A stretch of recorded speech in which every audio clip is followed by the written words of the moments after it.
Hello guys, welcome to Hamza man with your host Hamza. तो दोस्तों, इस वीडियो में हम बात करने वाले हैं रोमन रेंस के डब्ल्यूडब्ल्यूई में सभी टाइटल जीतने की। इस वीडियो में मैं आपको बताऊंगा कि रोमन रेंस ने डब्ल्यूडब्ल्यूई में अब तक कितने टाइटल जीते हैं 2013 से 2020 तक, और वो टाइटल उन्होंने किसको हरा के जीता है, उनका टाइटल रेन कितने दिनों का रहा, उन्होंने किस इवेंट में वो टाइटल जीता था, और उनका टाइटल रेन तोड़ने वाले कौन थे, और किस इवेंट में उनका टाइटल लेन तोड़ा गया। तो चलिए वीडियो को स्टार्ट करते हैं। तो सबसे पहला जो उनका चैंपियनशिप का मैच हुआ था वो हुआ था डब्ल्यूडब्ल्यूई टैग टीम चैंपियनशिप के लिए, और ये हुआ था एक्सट्रीम रूल 2013 में। और उनके जो ओपोनेंट टीम थी वो थी टीम हेल नो।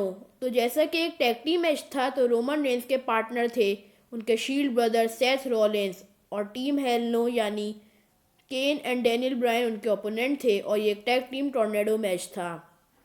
और इस मैच में रोमन रेंस ने डब्ल्यूडब्ल्यूई में अपनी सबसे पहली चैंपियनशिप जीती, और वो बन गए डब्ल्यूडब्ल्यूई टैग टीम चैंपियन। और उनका टाइटल रेन रहा 148 डेज का, और उनका टाइटल रेन तोड़ा कोडी रूड्स एंड गोल्डस्ट ने मंडे नाइट रॉ के एपिसोड में।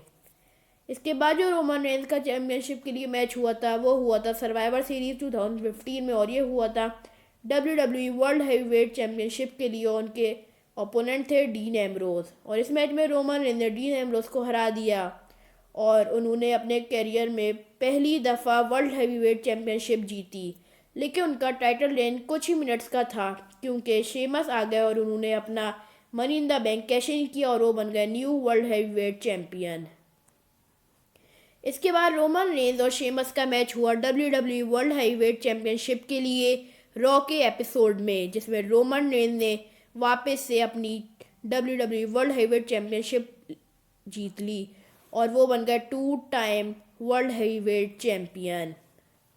लेकिन मिस्टर विंस मैकमैन से ये सब कुछ देखा ना गया। वो बहुत ही उस वक्त जेलस हो रहे थे रोमन रेंस से, इसलिए उन्होंने ज़बरदस्ती रोमन रेंस को मजबूर कर दिया कि वो अपनी चैंपियनशिप को डिफेंड करेंगे रॉयल रंबल 2016 में अगेंस्ट 29 सुपरस्टार्स के। और इस मैच में रोमन रेंस ने ज़बरदस्ती अपने टाइटल को डिफेंड किया अगेंस्ट 29 सुपरस्टार्स।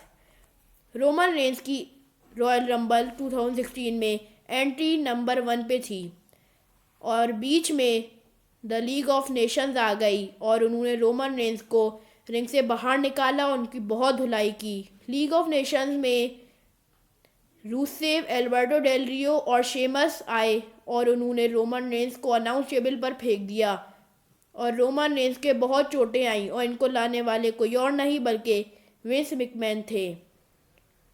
और रोमन रेंस को डॉक्टर्स ले गए, लेकिन थोड़ी देर के बाद ही रोमन रेंस वापस से रॉयल रंबल में, और उन्हें सबको एलिमिनेट करना शुरू कर दिया।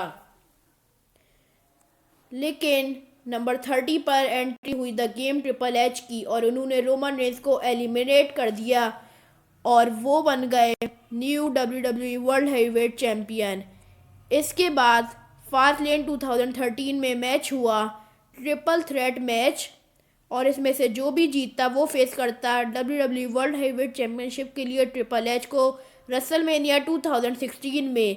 और इस मैच में जो मेंबर्स थे यानी जो रेसलर्स थे वो थे ब्रॉक लेसनर, रोमन रेंस और डीन एम्ब्रोज। और इस मैच में रोमन रेंस जीत गए, और वो क्वालिफाई कर गए ट्रिपल एच से रेसलमेनिया 2016 में लड़ने के लिए वर्ल्ड हैवीवेट चैंपियनशिप के लिए। और इस मैच में रोमन रेंस ने ट्रिपल एच को हरा दिया, और उन्होंने अपने करियर में 3 दफ़ा वर्ल्ड हैवीवेट चैंपियनशिप को जीत लिया। इसके बाद उनका मैच हुआ मनी इन द बैंक 2016 में वर्ल्ड हैवीवेट चैंपियनशिप के लिए। और अगर बात करें इनके तीसरी दफ़ा वर्ल्ड हैवीवेट चैंपियनशिप के टाइटल रेन की, तो वो रहा था 77 डेज का। और जो ये मैच था मनी इन द बैंक 2016 में वर्ल्ड हैवीवेट चैंपियनशिप के लिए अगेंस्ट सेथ रॉलिंस, इसमें रोमन रेंस सेथ रॉलिंस से हार गए। इसके बाद रोमन रेंस का जो मैच हुआ था वो हुआ था रूसेव से क्लैश ऑफ चैंपियंस 2016 में यूनाइटेड स्टेट्स चैंपियनशिप के लिए। और इस मैच में रोमन रेंस ने रूसेव को हरा दिया, और वो बन गए न्यू यूनाइटेड स्टेट्स चैंपियन। इसके बाद रोमन रेंस का मैच हुआ क्रिस जेरिको से यूनाइटेड स्टेट्स चैंपियनशिप के लिए रॉ के एपिसोड जनवरी 2017 में। और क्रिस जेरिको ने रोमन रेंस को हरा दिया, रोमन का न्यू यूनाइटेड स्टेट्स चैंपियन। और रोमन रेंस का टाइटल रेन रहा यूनाइटेड स्टेट्स चैंपियन को होल्ड करने का, वो था 106 डेज का। इसके बाद रोमन रेंस का मैच हुआ इंटरकॉन्टिनेंटल चैंपियनशिप के लिए अगेंस्ट द मिज। और इस मैच में रोमन रेंस ने विक्ट्री हासिल कर ली और वो इस मैच में सिर्फ इंटरकॉन्टिनेंटल चैंपियन ही नहीं बने, वो बन गए ग्रैंड स्लैम चैंपियन।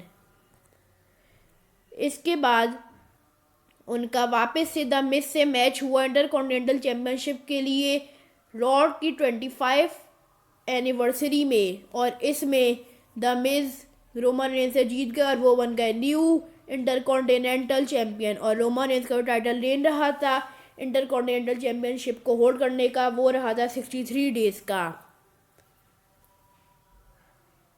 और रॉयल रंबल में जब मैच हुआ तो उसमें रोमन रेंस भी थे, लेकिन रॉयल रंबल में जीत गए शिंसुके नाकामुरा। और उन्होंने फेस करने को बोला एजे स्टाइल्स से रेसलमेनिया 2018 में।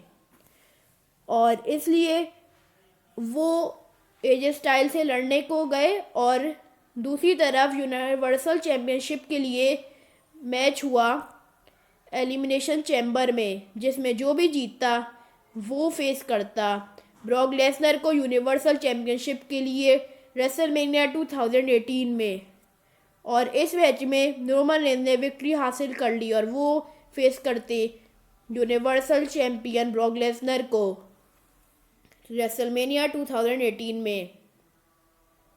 लेकिन इस मैच में बदकिस्मती से रोमन रेंस ब्रॉक लेसनर से हार गए। लेकिन इनका फिर से मैच हुआ ग्रेटेस्ट रॉयल रंबल में, मगर इसमें भी रोमन रेंस हारे क्योंकि उन्होंने स्पेयर तो लगाया ब्रॉक लेसनर को और स्टील केज जो था वो टूट गया था और वो दोनों बाहर नीचे गिर गए थे। लेकिन जो रेफरी कह रहा था वो कह रहा था कि रोमन रेंस का पहले हाथ नहीं लगा, पहले हाथ लगा है ब्रॉक लेसनर का ज़मीन पर, इसलिए वो जीते हैं। लेकिन रॉ के एक एपिसोड में 6 सुपरस्टार आए, यानी Bobby Lashley, Drew McIntyre, alliance, Finn Balor, Roman Reigns, Seth Rollins, जो बहस करते थे क्या मुझे WWE यूनिवर्सल चैंपियनशिप के लिए फेस करना है ब्रॉक लेसनर को। और इसके बाद कर्ट एंगल है जो कि रॉ के उस वक्त जनरल मैनेजर थे, उन्होंने उस शो के आखिर में 2 मैचेस ऑफिशियल कर दिए थे जो कि दोनों ट्रिपल थ्रेट मैचेस थे। एक था Roman Reigns versus Drew McIntyre versus Finn Balor और दूसरा था Seth Rollins versus Bobby Lashley versus alliance. और इन दोनों मैचेस के जो भी 2 विनर्स थे वो दोनों फेस करते रॉ के नेक्स्ट वीक में। और इन दोनों के जो विनर्स थे वो थे रोमन रेंस और दूसरे मैच के विनर थे बॉबी लैशली। और इस दोनों के मैच में रोमन रेंस जीत गए और अब वो फेस करने वाले थे यूनिवर्सल चैंपियनशिप के लिए समर स्लैम 2018 में ब्रॉक लेसनर को। और इस मैच में रोमन रेंस ने अपने करियर में पहली दफ़ा यूनिवर्सल चैंपियनशिप जीत ली, लेकिन उनका टाइटल रेन रहा सिर्फ 63 डेज़ का क्योंकि लुकीमिया की वजह से उनको अपना टाइटल रिलिंक्विश करना पड़ गया था। और जब उनका रिटर्न हुआ तो उनको एक भी चैंपियनशिप का मैच नहीं मिला। और जब 2020 के सुपर शोडाउन में गोल्डबर्ग ने जब द फील्ड से यूनिवर्सल चैंपियनशिप जीत ली थी तो उन्होंने स्मैकडाउन के एपिसोड में कहा था कि अब कौन मुझसे लड़ेगा अब रेसलमेनिया में, तो रोमन रेंस और उन्होंने कहा वो लड़ेंगे। तो इन दोनों का मैच ऑफिशियल हो गया था रेसलमेनिया 36 में यूनिवर्सल चैंपियनशिप के लिए। लेकिन कोरोना वायरस की वजह से रोमन रेंस ने मना कर दिया कि वो अब इस मैच में नहीं लड़ेंगे और उनकी जगह आए ब्रॉन स्ट्रोमैन। और ब्रॉन स्ट्रोमैन इस मैच में गोल्डबर्ग को हरा के बन गए न्यू यूनिवर्सल चैंपियन। इसके बाद उनकी फ्यूड चली द फील्ड के साथ और द फील्ड समर स्लैम में ब्रॉक लेसनर को ब्रॉन स्ट्रोमैन को हरा के बन गए न्यू यूनिवर्सल चैंपियन। लेकिन समर स्लैम में जब वो जीते तो रोमन रेंस ने तभी अपना रिटर्न किया और उन्होंने द फील्ड और ब्रॉन स्ट्रोमैन को बहुत मारा और उन्होंने टाइटल को ऊपर रेस करा। और अब इन तीनों का मैच हुआ एक ट्रिपल थ्रेट मैच, और इस मैच में जो भी जीता वो बनता न्यू यूनिवर्सल चैम्पियन। और ये हुआ था पे बैक 2020 में। और इस मैच में रोमन रेंस ने लास्ट में एंट्री की और उन्होंने द फील्ड और ब्रॉन स्ट्रोमैन को बहुत मारा, और उन्होंने बाद में ब्रॉन स्ट्रोमैन को कवर किया और वो बन गए न्यू यूनिवर्सल चैम्पियन। और वो अपने करियर में दूसरी दफ़ा यूनिवर्सल चैम्पियन बन गए, और वो अभी भी करंट यूनिवर्सल चैम्पियन है, और ये उनका भी हील टर्न भी हो चुका है। तो दोस्तों यहाँ तक थी आज की वीडियो। अगर आपको आज की वीडियो पसंद आए तो वीडियो को लाइक करें, मेरे चैनल को सब्सक्राइब करें। अब मैं आपसे मिलूँगा बहुत जल्द नेक्स्ट वीडियो में, तब तक के लिए बाय।